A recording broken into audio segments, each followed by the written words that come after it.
Mesdames et messieurs de la presse, bonsoir. Très heureux de vous solliciter ce dimanche soir, encore une fois, dans le cadre de cet exercice permanent de redevabilité. Vous le savez, le président de la République était à Luanda tôt ce matin, comme il était prévu depuis plusieurs jours, dans les cadres des discussions qui s'y déroulent. Nous avons eu les privilèges de l'y accompagner ce matin et nous avons croisé à Luanda Madame la ministre d'État, ministre des Affaires étrangères, mais aussi le haut représentant du président de la République qui nous fait l'honneur de participer à cet exercice exceptionnel de redevabilité parce que nous le faisons spécialement un dimanche parce qu'il est important pour nous, dans le cadre de la tradition qui est la nôtre sous la conduite du président de la République, de vous faire régulièrement le point de la marche du pays et surtout des situations particulière, spécifiquement la situation dans l'Est de la République démocratique du Congo, qui faisait depuis 2 ans, depuis juillet 2022, l'objet des discussions dans le cadre du processus de Luanda. Vous avez tous suivi cet après-midi ou cet avant-midi que le président rwandais n'est pas venu comme cela a été prévu. Le président de la République est parti, non pas qu'il ne savait pas que son homologue rwandais ne venait pas, mais parce que nous tenons à la paix. Et les gestes du président de la République étaient un geste de considération d'abord pour la médiation, qui s'est particulièrement activée, mais parce qu'il fallait montrer notre engagement pour la paix. La suite, on aura peut-être l'occasion d'en parler, mais cet acte posé par le président rwandais ressemble beaucoup à une forme de paternité de l'action portée par les M23, parce que on en a voulu en faire une ligne rouge. On n'en dira pas plus parce que nous avions, dans le cadre du front justement diplomatique, un général je vais passer l'expression, qui seconde le président de la République sur le front diplomatique. Madame la ministre d'État, merci de nous faire l'honneur encore une fois de participer à cet exercice de redevabilité.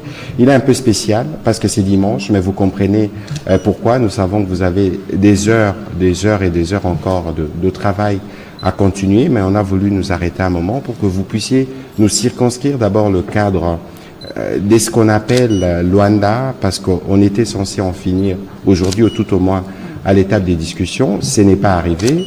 Nous donner une idée de la suite, parce que nous savons que le président de la République a rencontré les médiateurs, mais aussi les péripéties et finalement pourquoi les discussions n'ont pas abouti. Madame la ministre d'État, bonsoir, bienvenue dans cet exercice des redevabilités.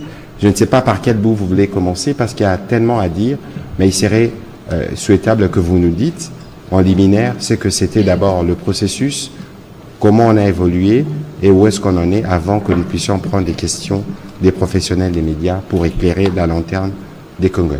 Vous avez la parole. Parfait. Merci beaucoup, Monsieur le Ministre. Et bonsoir aussi à tous les collègues de la presse. Merci pour votre intérêt et votre présence, en effet, un dimanche.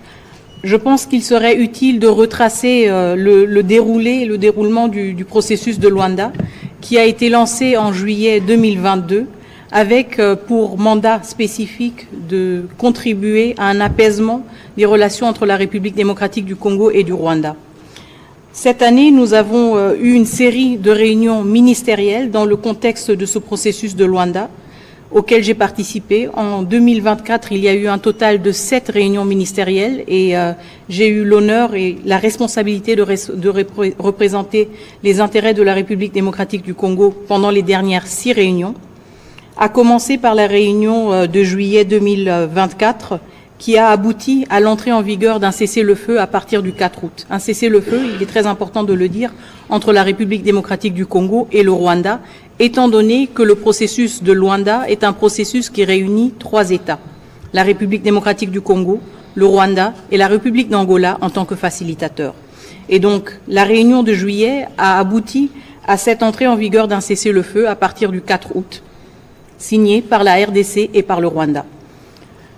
Une autre étape importante a été franchie le 5 novembre avec la mise en place du mécanisme de vérification ad hoc renforcé à Goma. Je me souviens que cet événement avait été aussi largement diffusé et couvert par la presse parce que c'était une mise en place de ce mécanisme qui a été faite dans la présence des 3 ministres des Affaires étrangères, à savoir moi-même pour la République démocratique du Congo, le ministre Tete Antonio de la République d'Angola et le ministre des Affaires étrangères du Rwanda.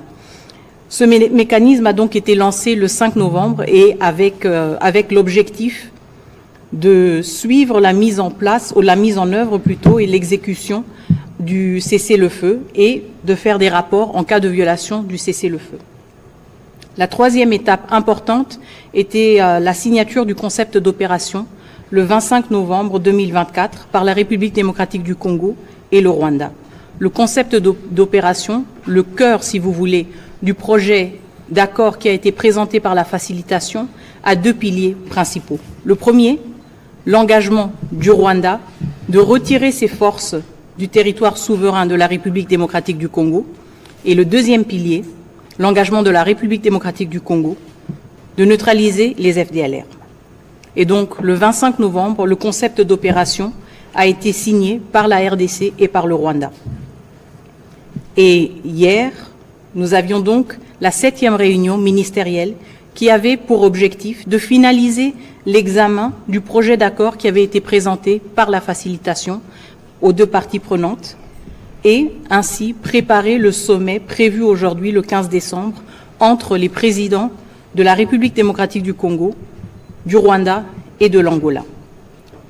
Et donc maintenant, je voudrais me pencher sur le déroulé de la réunion d'hier, la réunion ministérielle, parce qu'en effet, comme le ministre Mouyaya l'a indiqué, le sommet n'a pas eu lieu aujourd'hui et ceci était lié à une série d'impasses et de blocages pendant les négociations, les dernières négociations que nous avons eues hier.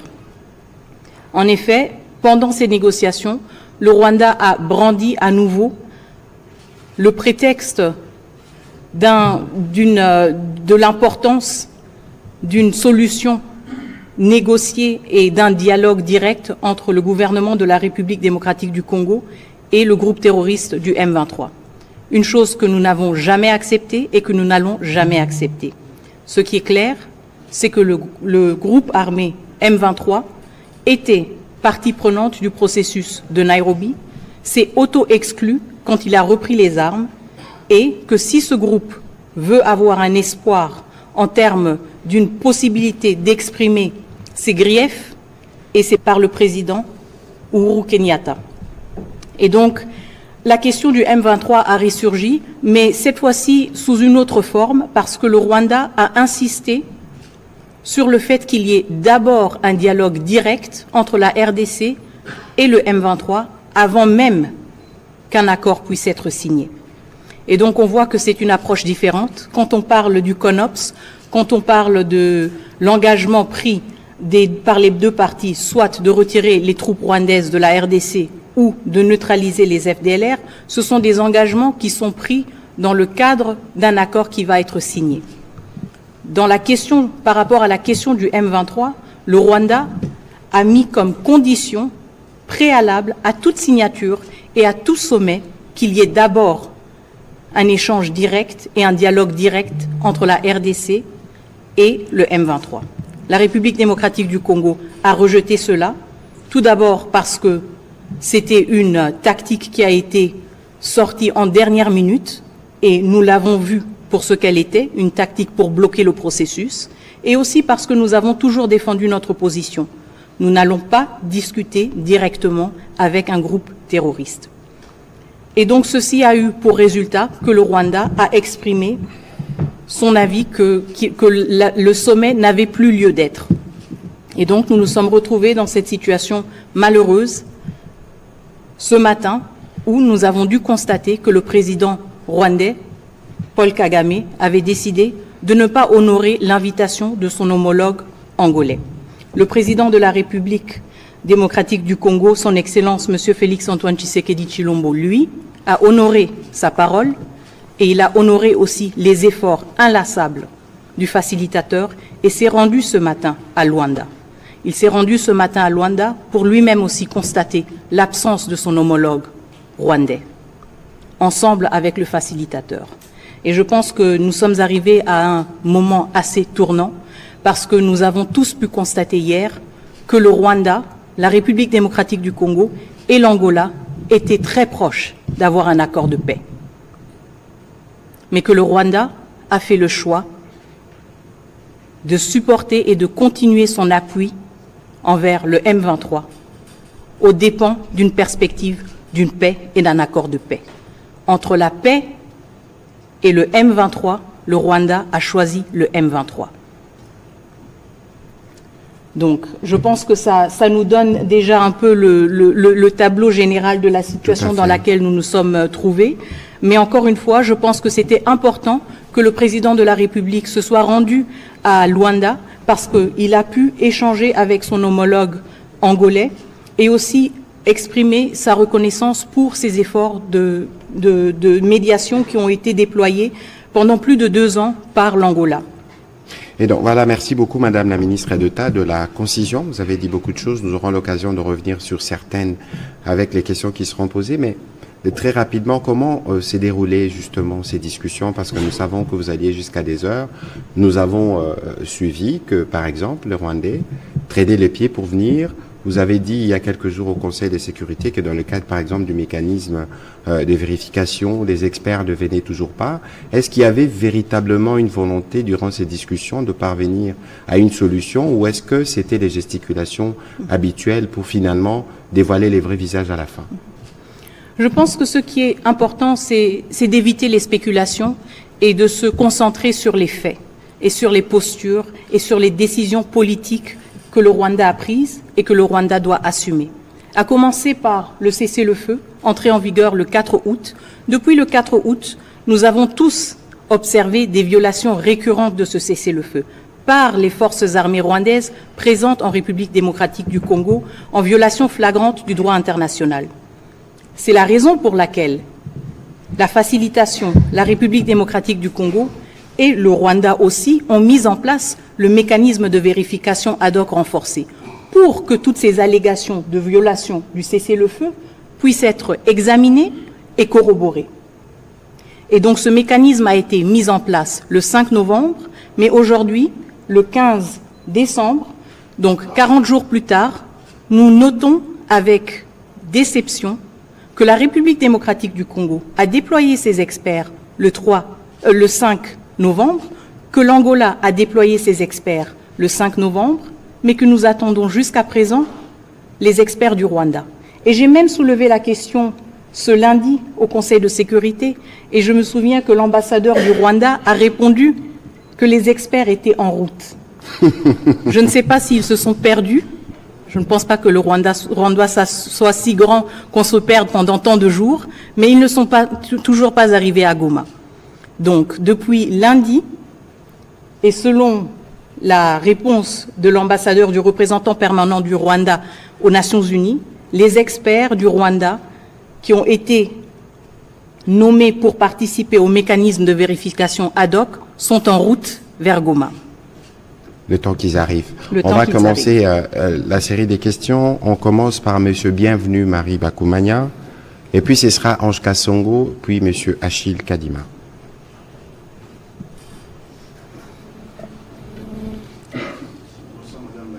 Bonsoir. Est-ce que la partie congolaise était surprise par ces refus du Rwanda de se présenter à la table de la signature? En cette séance, je suppose que vous avez compris comment il procède. Ma deuxième question, elle est aussi petite. Rwanda parle de report. Kigali également parle de report. Kinshasa parle de quoi?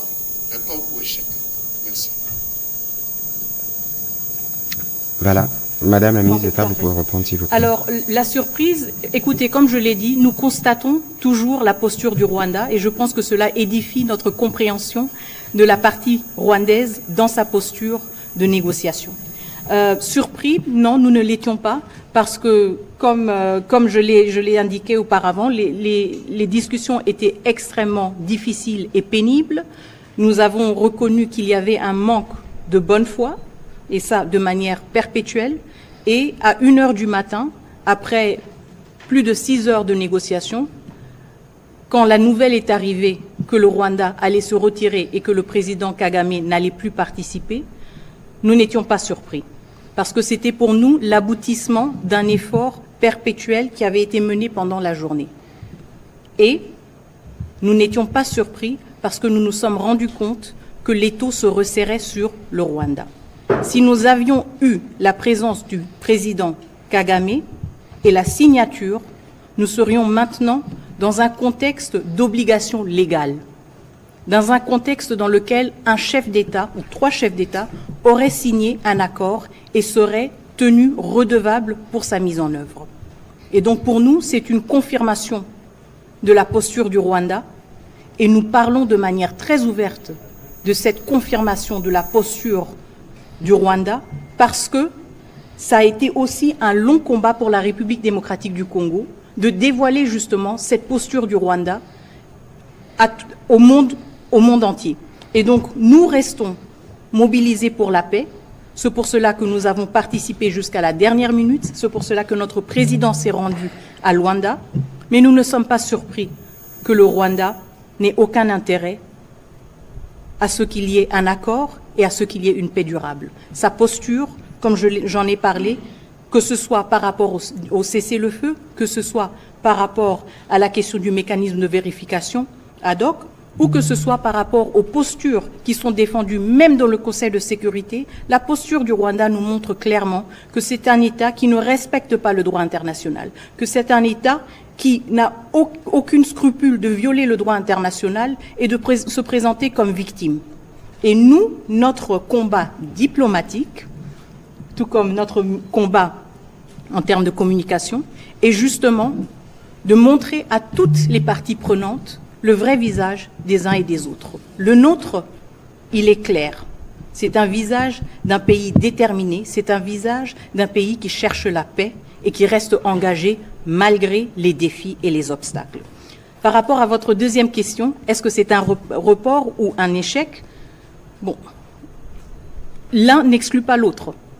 L'échec, en effet, il doit être constaté. Encore une fois, il y a un président qui invite ses homologues, qui invite 2 de ses homologues, et un qui ne vient pas, qui ne daigne pas d'honorer cette invitation. C'est un échec.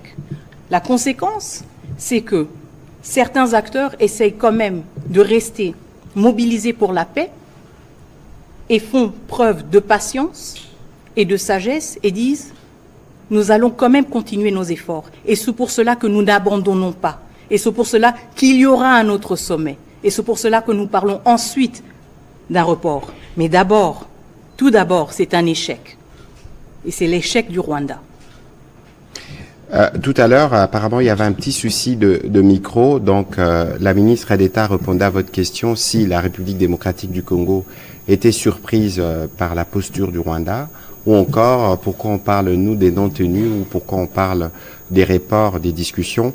Mais la vérité, c'est un échec pour le Rwanda. L'autre vérité aussi, c'est qu'il y a eu la démonstration de qui veut la paix et qui ne la veut pas. Il y a eu la démonstration de qui est le vrai fondateur, parrain, porte-parole du M23. Et c'est tout à fait clair. Les faits aujourd'hui démontrent qu'il y a un pays qui veut la paix, qui travaille aux côtés du médiateur, mais il y a un autre qui, par des subterfuges, trouve des voies et moyens pour pouvoir s'y dérober. De toute façon, nous, avec le président de la République, on y mettra fin, d'une manière ou d'une autre. Madame Ange Kasongo, s'il vous plaît.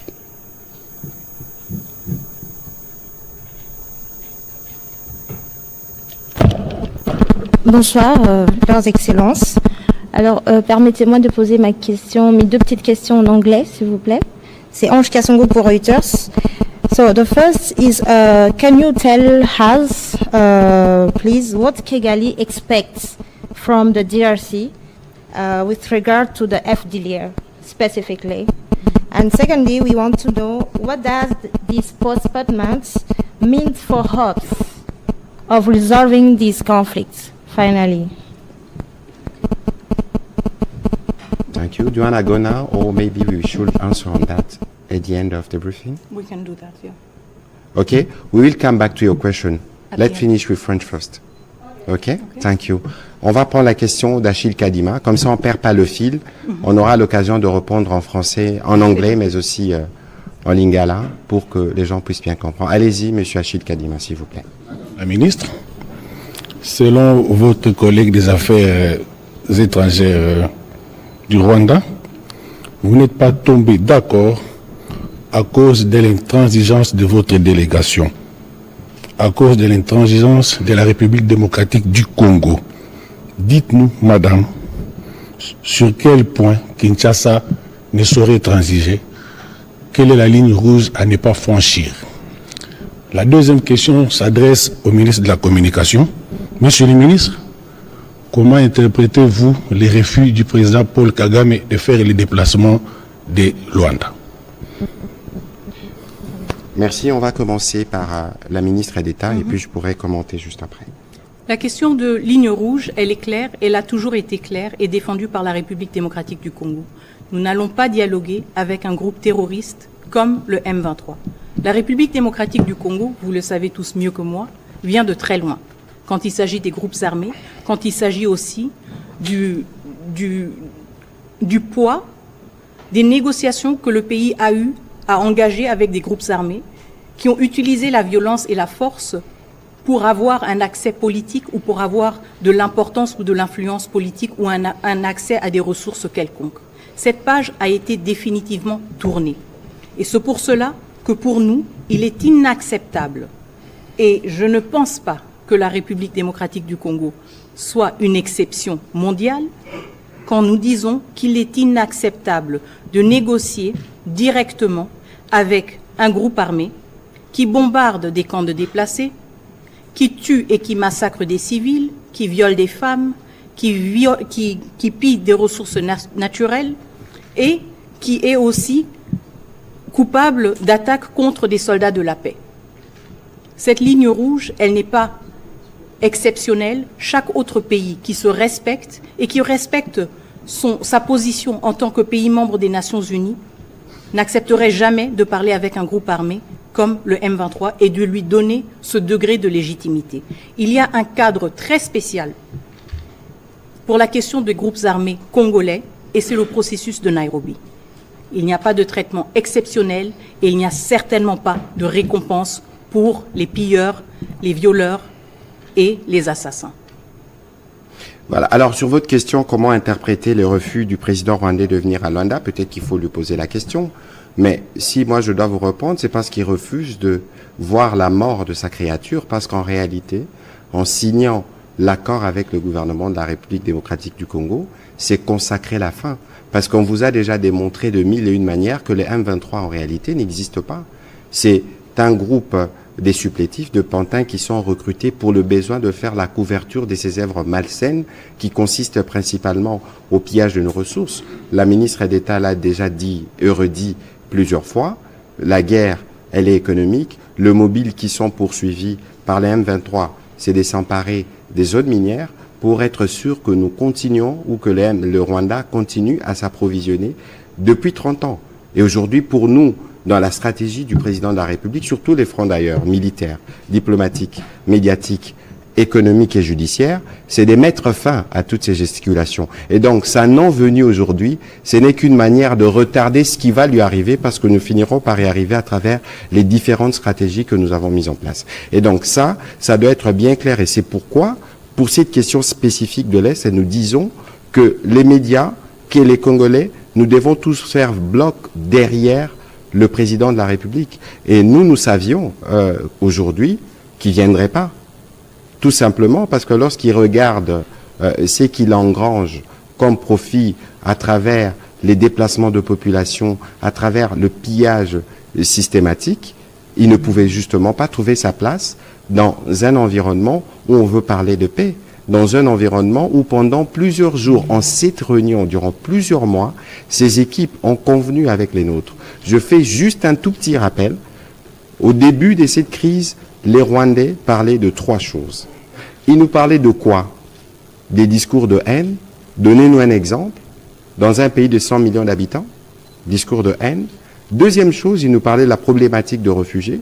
Le vice-premier ministre Lutunduda, qui a précédé Madame la Mineta à cette fonction, a signé avec la partie rwandaise des accords sous les auspices de Philippe Augrandi à Genève pour régler la problématique de réfugiés. Et que par la suite, il y avait cette question récurrente, jamais achevée des FDLR, mais nous avons concédé parce que nous voulons aller vers la paix lorsqu'on parle de neutralisation. Et donc aujourd'hui, il y avait donc sur la table plus aucun prétexte pour que nous ne puissions pas faire le pas en avant. Mais lorsqu'on est obnubilé, on est on s'est nourri pendant longtemps du sang et des minerais du Congo, on veut continuer à avoir cet appétit. Mais comme je vous l'ai dit tout à l'heure, on finira par y mettre fin.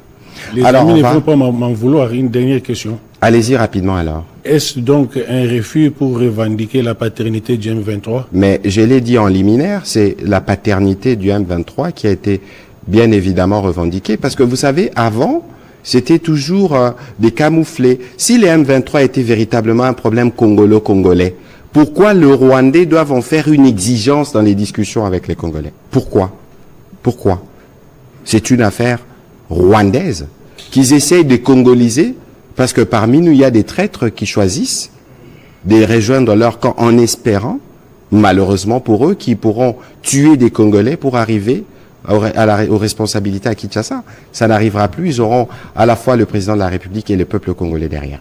On va évoluer avec M. Éric Izami. Merci de la Madame Lamineta, vous avez dit et vous avez fait mention que c'est un échec. Mais en même temps, vous avez parlé aussi du report. Alors, que répondez-vous à ceux des Congolais qui pensent que penser au report, c'est comme si nous, Kinshasa, nous croyons encore à ces processus qui a été, à mon avis, vidé de sa substance avec son non venu. Et puis au ministre de la Communication et Médias, Excellence, que répondez-vous à ceux des Congolais qui pensent que finalement on a compris, tout le monde a compris que Kagame ne respecte jamais rien. Mais encore, il faut seulement lui faire la guerre. Que répondez-vous à ceux du Congo qui pensent que nous devons lui faire la guerre parce que finalement, il ne va pas nous donner la paix sur un bout de papier? Écoutez, ces Congolais qui veulent la guerre, ils ont raison. Mais il faut regarder le coût que cela représente dans un contexte où nous avons déjà des millions de personnes qui sont décédées. Il faut regarder l'environnement diplomatique dans lequel Madame pourra peut-être mieux dire que moi. Il faut regarder aussi la détermination du président de la République à veiller sur la vie de chaque Congolais. Parce que fort malheureusement, la plupart de ces conflits se déroulent sur notre territoire. C'est pour ça que lorsque nous vous parlons du front diplomatique, le front diplomatique qui aurait pu, avec son rythme, nous donner des résultats. Lorsqu'on parle du front judiciaire, du front économique, du front médiatique, c'est parce que nous devons combiner tous ces efforts pour mettre un terme à une situation qui perdure depuis 30 ans. Madame la ministre d'État. Tout à fait. Et justement, je comprends tout à fait la préoccupation et l'interrogation sur la viabilité du processus de Luanda après un tel échec. Mais en même temps, comme le ministre Mouyaya l'a indiqué, notre combat, il se décline sur plusieurs fronts. Le front diplomatique, c'est le front du dialogue, c'est le front des négociations, c'est le front de l'effort inlassable. En même temps, nous avons d'autres fronts. Nous avons notre front militaire, nous avons notre front médiatique. Et donc, en même temps, nous restons concentrés sur ce processus de Luanda. Pourquoi? Parce que c'est un processus qui va rendre le Rwanda redevable, qu'ils le veulent ou pas. Absolument. Et nous allons continuer la pression et nous sommes reconnaissants du fait que nous avons aussi un facilitateur qui reste déterminé à trouver une solution durable à ce conflit. C'est aussi une manière très importante pour nous de confronter tous nos amis, tous nos alliés de la communauté internationale qui nous encouragent à privilégier la voie diplomatique. Et en effet, nous la privilégions. Mais en même temps, il faut un environnement propice, un environnement diplomatique propice qui rende ce genre d'efforts diplomatiques aussi viable. Et c'est là où nous responsabilisons ceux qui insistent sur la voie diplomatique. Maintenant que nous avons prouvé et que nous prouvons chaque fois que nous allons à Luanda notre détermination, notre sérieux, et que nous faisons face chaque fois à une partie rwandaise qui aime nous faire perdre du temps, qui se perd dans des discours politiques, qui n'honore même pas des invitations d'un chef d'État, nous voulons aussi mettre à l'épreuve cette communauté internationale, ses amis, ses alliés qui insistent sur cette approche diplomatique. Maintenant, c'est le temps que ces voix-là s'élèvent et qu'elles tirent les conséquences des actions et des postures des uns et des autres. La République démocratique du Congo, le président de la République, était aujourd'hui à Luanda. Et il était à Luanda parce qu'il voulait signer un accord, parce qu'il voulait la paix. Où était son homologue rwandais?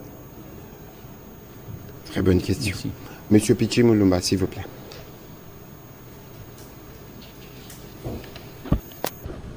Merci pour la parole, monsieur le porte-parole du gouvernement.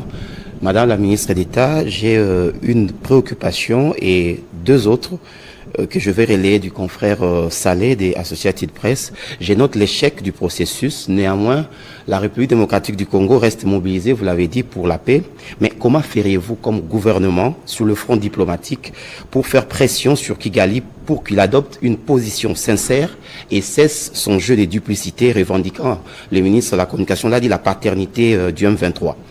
Alors, l'idée de cette question, c'est que quel est le contenu de l'accord proposé par la médiation? Est-ce que dans cet accord, les médiateurs fait-il expressément allusion au dialogue avec les M23? Et puis, c'est depuis le 30 novembre que le texte de l'accord vous a été proposé par les médiateurs. Et pourquoi votre réaction n'est venue que seulement hier? Ok, très bien. Alors, par rapport à la première question, comment est-ce que nous voulons maintenir la pression diplomatique? Nous le faisons dans tous les forats. Nous le faisons à travers ce genre de prise de position et ce genre de communication publique.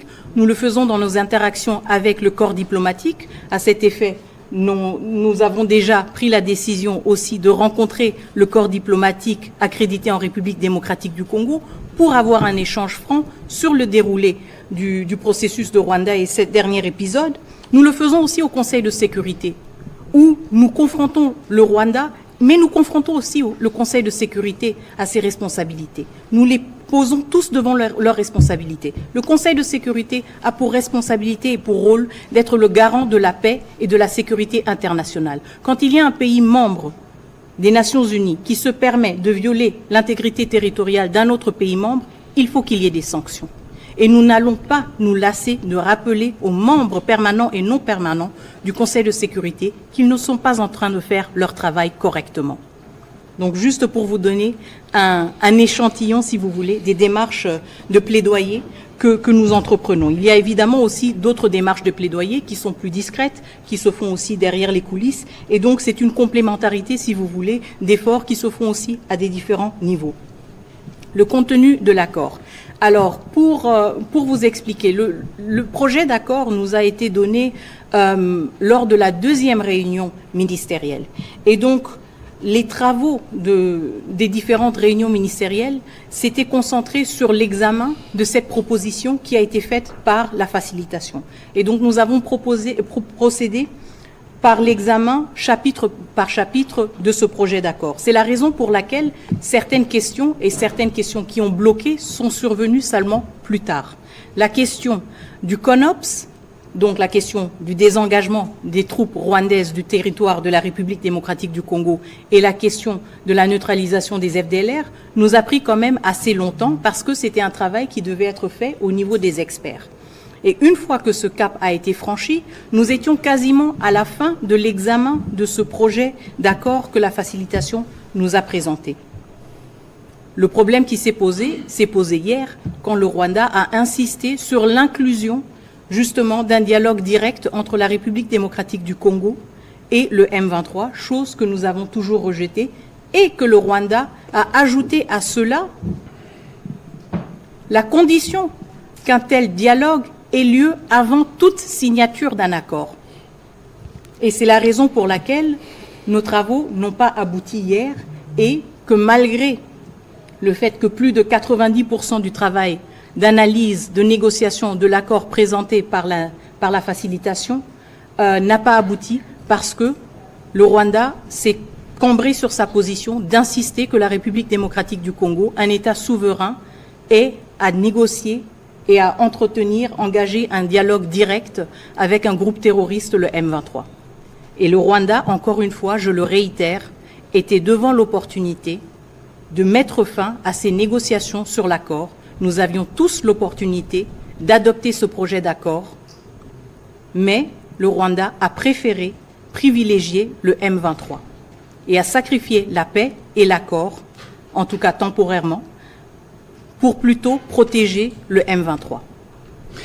Donc voilà, on va prendre une série de questions pour terminer. D'emblée, nous voudrons nous excuser pour les téléspectateurs du journal de la télévision nationale.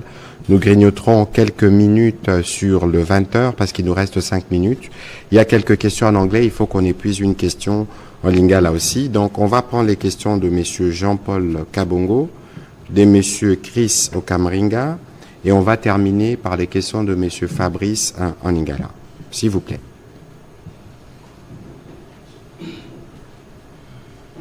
Allez-y, s'il vous plaît.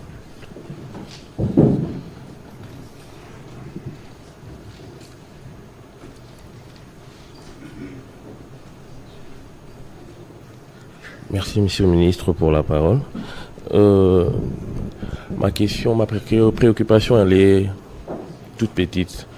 Alors, au regard de tout ce qui s'est fait aujourd'hui... Vous pouvez élever un peu la voix, s'il vous plaît. Au regard de tout ce qui s'est fait aujourd'hui, on comprend que cette position du Rwanda, c'est une position qui a déjà été fustigée par beaucoup de Congolais. Alors, ma préoccupation est de savoir quelles sont les informations en votre possession, vous, gouvernement, qui font assez que l'option d'une guerre directe contre le Rwanda et certains autres voisins ne soit pas d'actualité, ne soit pas appliquée.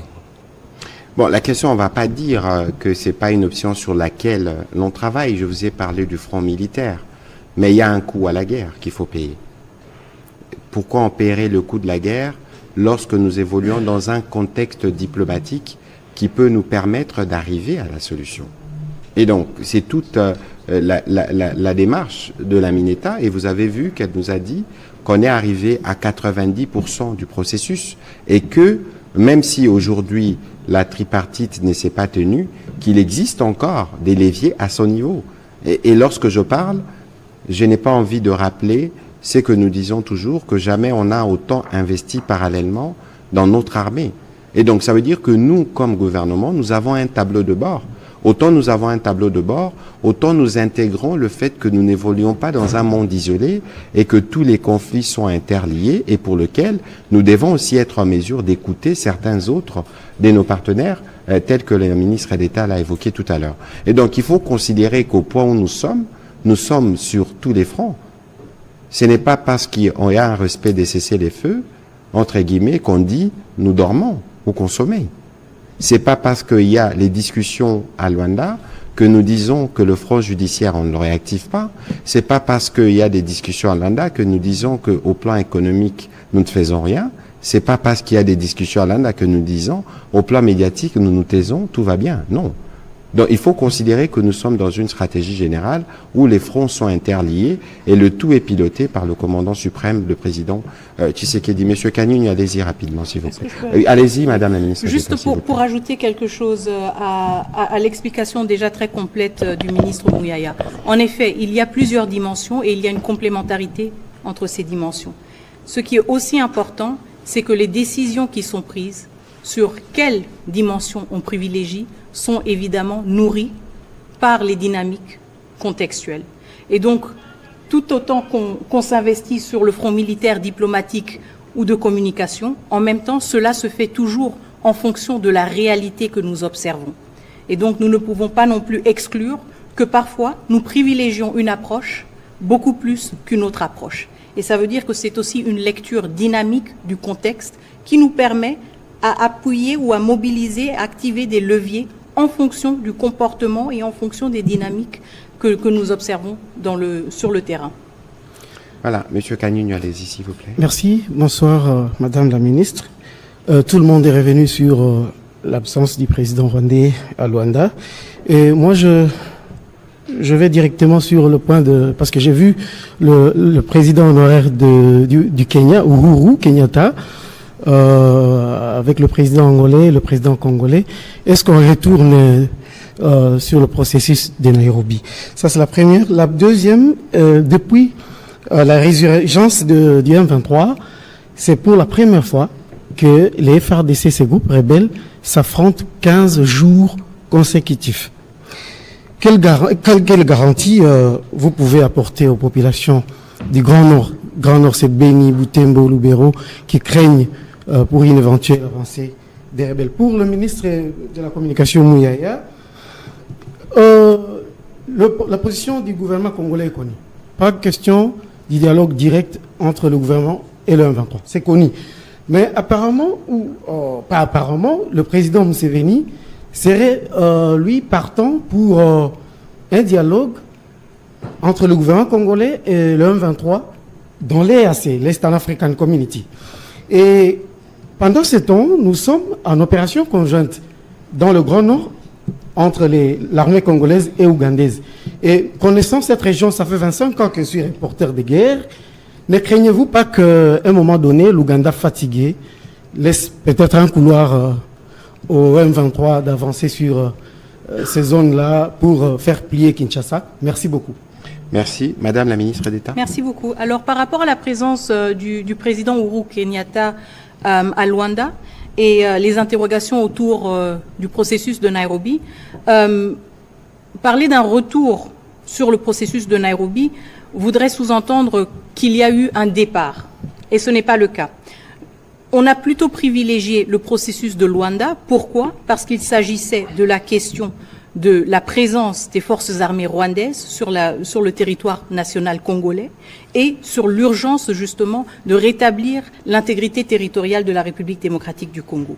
En parallèle, évidemment, il y avait le processus de Nairobi qui a eu un peu moins de visibilité, si vous le voulez.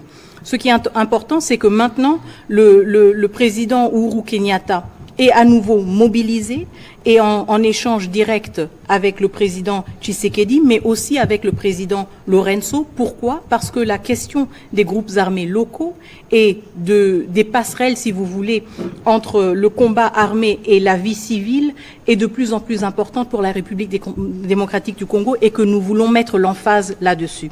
En même temps, c'est aussi une manière de clarifier et de signaler de manière très transparente que le M23 a une occasion, une opportunité et une voie d'issue de ce combat militaire, de ce combat armé. Donc le processus de Nairobi est redynamisé, il est dynamique et il offre justement des perspectives pour les groupes armés congolais actifs dans l'Est de la République démocratique du Congo et il a évidemment un caractère complémentaire, si vous voulez, à certains aspects du processus de Luanda. Et donc nous nous réjouissons aussi du fait que le président Kenyatta était présent à Luanda, parce que ça nous montre aussi que ces deux présidents, le président Lorenzo et le président Kenyatta, sont mobilisés et sont prêts à travailler ensemble pour des solutions durables et une fin durable à la crise en République démocratique du Congo.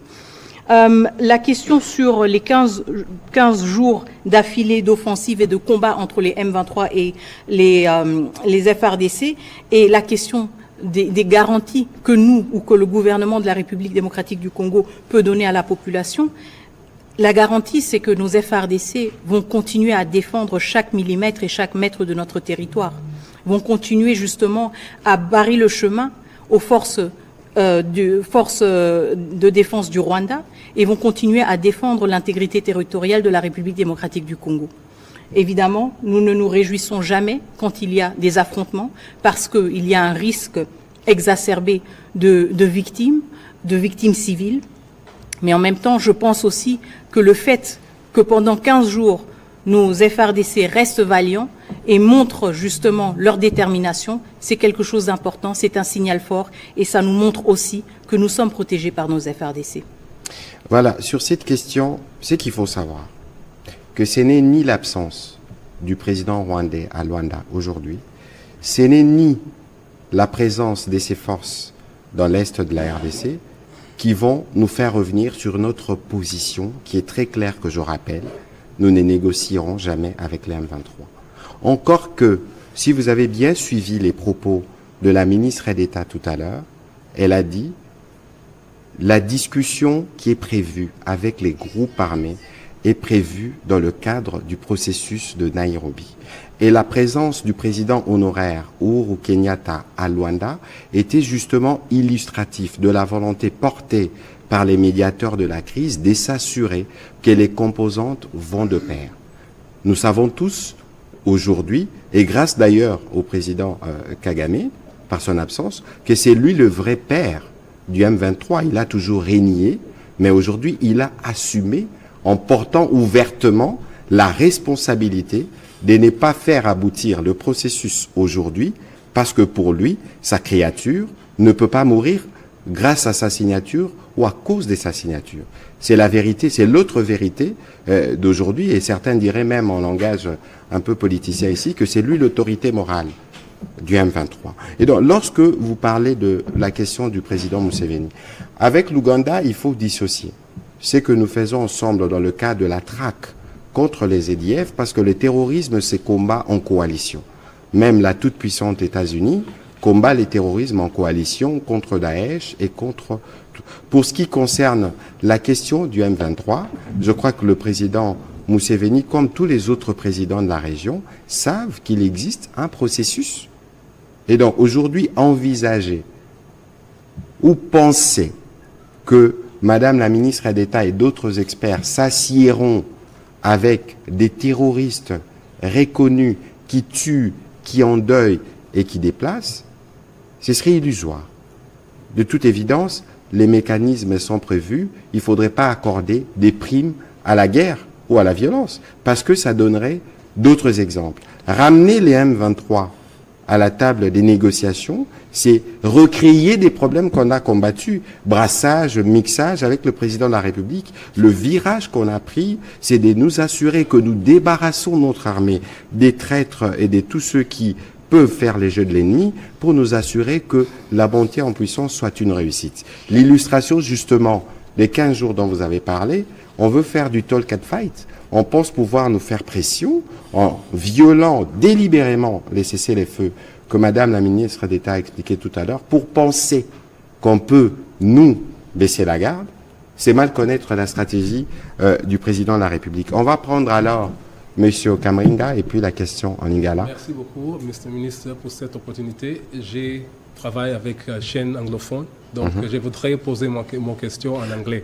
Please go. I think you're going to answer to Madame Anshka Songo question so at the same time, and then we're going to finish in Lingala. The failure of the meeting between these two leaders is a big disappointment to people who are hoping that a peace deal would be reached. Where do we go from here from DRC's standpoint? My second question is, Rwanda has issued a statement saying that this postponement will allow the facilitator, President Joao Lorenzo, and former Kenyan President Uhuru Kenyatta to have a dialogue. And the dialogue is supposed to be between DRC and M23. I would like your reaction about that. Thank you. Thank you. Ok, donc je réponds aux trois questions en anglais. En anglais, Okay. et puis on prendra la dernière en lingala. Très bien, je commence avec celle-ci. So, yes, of course, the failure of today's meeting is a disappointment. It's a disappointment, but it's not a surprise. And the fact that we have suffered, we as a community of countries that are seeking a durable solution to this conflict, the fact that we have suffered a setback does not change our resolve, because we have the responsibility towards our fellow countrymen and countrywomen to ensure that they live in peace, and we have the responsibility to guarantee that perspective. Where do we go from here? I think this is an important conversation that needs to happen about the accountability and holding all the participants accountable for their postures, for their actions, or their lack thereof in this process. And I think, again, actions speak louder than words, and we have seen the actions of the Rwandan government throughout. I think this was a turning point, and we do hope and expect that it will have repercussions also in the perception of Rwanda's role in this crisis. Now, about the press statement from the Rwandan Ministry of Foreign Affairs speaking about facilitators having a dialogue with the M23. Well, the role of facilitators is to be a go-in-between to a certain extent, depending on their mandate. And I think this is for the facilitators themselves to decide if they wish to engage with the M23. Again, I can only reiterate the position of the government of the DRC. We do not want to repeat unfortunate precedents where we engaged in conversations and in dialogues with armed groups and rewarded violence. And this is why there is no perspective for direct talks between the M23, a rebel group, a terrorist group that has raped, killed, and terrorized millions of Congolese citizens. There is no perspective for a direct dialogue between the government and the M23. The perspective that is offered to the M23 is to return into the Nairobi process, a process designed for Congolese armed groups who seek to put an end to their armed struggle. And this is the decision, and I hope the independent decision, that the M23 should be able to take, to clearly state also whether it is a puppet or whether it is an autonomous group that thinks and acts for itself. The two questions from Madame Ange Kasongo. The question on the neutralization of the FDLR and what Rwanda expects from the DRC. This was elaborated in the CONOPS. I will not go into the details of that. The question of neutralizing the FDLR is not a new one. It's an issue that the DRC has worked on, including in joint operations with the Rwandan Defense Forces. And so the question here is to neutralize FDLR elements that are still active and present in the DRC to the extent possible. I want to emphasize the fact that the FDLR have been present and active in DRC for the past 20 years, but they have also been combated by the DRC for the past 20 years. And so while we make the commitment to neutralize the FDLR, I think this goes hand in hand with a thorough assessment of the FDLR as they currently stand, their numbers, and their threat capacity. And there is a need also to contextualize this in the efforts of neutralization to make sure that we have a clear picture of what threat the FDLR, what real physical threat the FDLR represents. The second question was the hope to resolve the crisis. I think I answered this a bit in the first question that your colleague asked. But again, I think the government of the DRC cannot afford not to hope and not to fight for peace. This is our responsibility towards the citizens of this country. And as we mentioned repeatedly today, this effort is articulated on various dimensions. There's the diplomatic efforts, the military efforts, the legal efforts, the communication efforts. And so in this context, I, as a Minister of Foreign Affairs, will continue all my diplomatic efforts, will reinforce these efforts to make sure that we keep the pressure and to make sure that we keep also the trajectory that was set forth in the Luanda process to help us navigate and reach a durable solution to the crisis which we find ourselves in. Thank you so much. La ministre d'État répondait à quelques questions en anglais portant notamment sur la neutralisation des FDLR et sur la suite du processus, sur notamment la manière dont on va construire la paix. On va prendre rapidement la dernière question en Lingala pour être en mesure d'expliquer à ceux qui nous suivent en Lingala ce qui s'est passé. Solo na Lumbango bai Congo démocratique bazalaki na elika penza ya ko mona masolo ya bai nkumu ya ekolo Congo pe nkumu ya ekolo ya Rwanda basolo la po na kotia ukio na mambi matali bitumba o moniele ekolo Congo démocratique nzoka nde makamana masalemite na yo mwana mboka Patrick Muyaya otalisa na bai Congo démocratique solo bitumero continuer toujours tope bino pe mbula matali ekolo Congo démocratique ndenge to monaki toma koengela kamambia bapaya ko tia mokoloto na mikanda kuna na ekolo ya Russie epesaki sayo motema na bai Congo démocratique balobi solo Congo démocratique telemi pona ko bundisa bongo bai ba ko sala biso mabe masolo yango mama bosola ki ndenge nini kuna na Russie et puis na ntoma Patrick Muyaya tokobunda tope tokobunda te tozela kaka Kagame to bondela kaye yepe atubaka biso bembeli na sima mokongo matondimi. Je commence avec la Russie. Allez-y, s'il vous plaît. Je vais être brève sur la question sur la Russie. Donc, ba négociation to zalaki nango na Russie, to signé ba accord na ba russe, ba accord différent pour na kosali sabiso kosala na ba domaine différent. Et à la domaine ya défense, et à la domaine ya économie. En plus, il faut boyer ba que Russie na République démocratique du Congo, to zalaka na ba relation diplomatique. Maintenant, il y a 65 ans. Donc, discussion Petozalaki Nango et Zaki Kota là, après 65 ans, Tolingito Kende, Nengenini. Donc, Toyokani que, en 2025, Tokofanda, RDC, na Russie, To Kanisa, ba stratégie, pour na Kosala, ba coopération na biso, et Zalamoa, Makasi, na ba domaine différent. Y compris défense, mais ba domaine Missou Souneti agriculture P. Donc, Wana Ezalaki, objectif il y a discussion tozala ki nango na Sochi na Russie et tokanisi qu'en 2025 toko continuer ba masolo wana na ba russe. Voilà, na motuna na yo, mais yo moko na kata motuno pese yano. Est-ce que yo sur la muka olobi lelo na okene musalate? Olobi lobi okepe musalate. Soko telemi obundate. Oko vivre ndenge nini? Soki o telemi obundela ekolo na yo te, oko vivre ne bitumbe ko silata. O biso to kei kokende kovanda ko solola na président angolais. Eza pe bitumba, bako sabinote. Mama Mineta bisika zali, eza parce que temps eza mukuse bon akota la bino na ba deta ezate. Omoni ba Rwandais l'air babandaka bazaka ko wangana. Ah biso M23 bisote. Ah biso boete. Kasi lelo bomoni autorité morale na bango abimi. Lelo soko tali kagama koma biloba loba. Bokende gauche boye koloba. Na ministre na ba réseaux sociaux. Matin, midi, soir, Mama Mineta l'air bakendaka Luanda.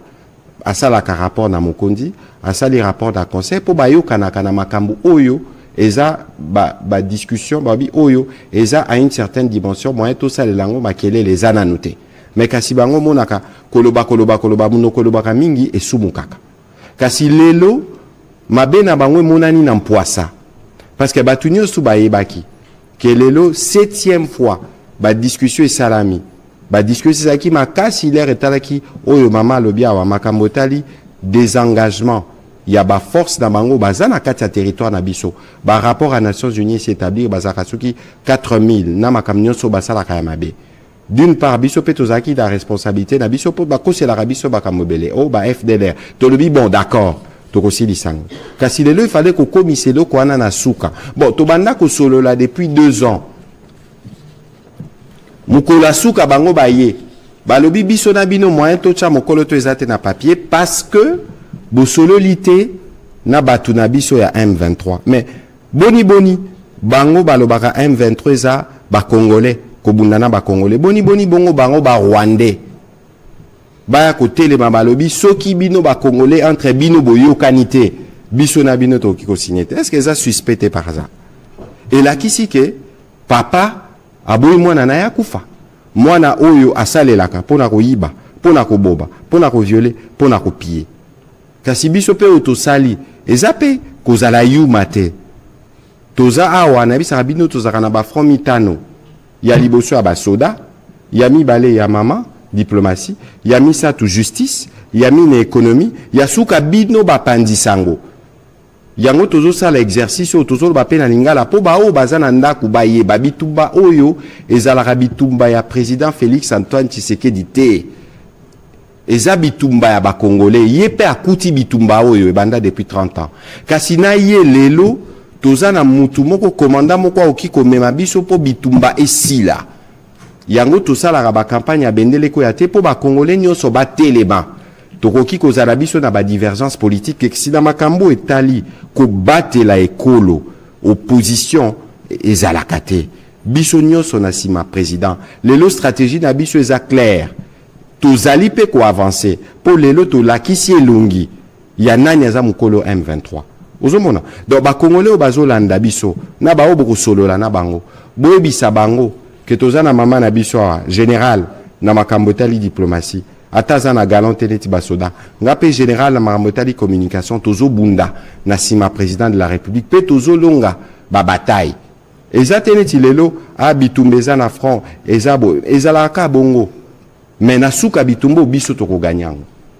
wana ezeloko bino ya mutuya il faut bozana wana mutu pe bino ya mutuya botelemelaka ba congolais nyonso bokutana na bango na makambo etali est ou etali mapinga biso nyonso il faut totelemaka.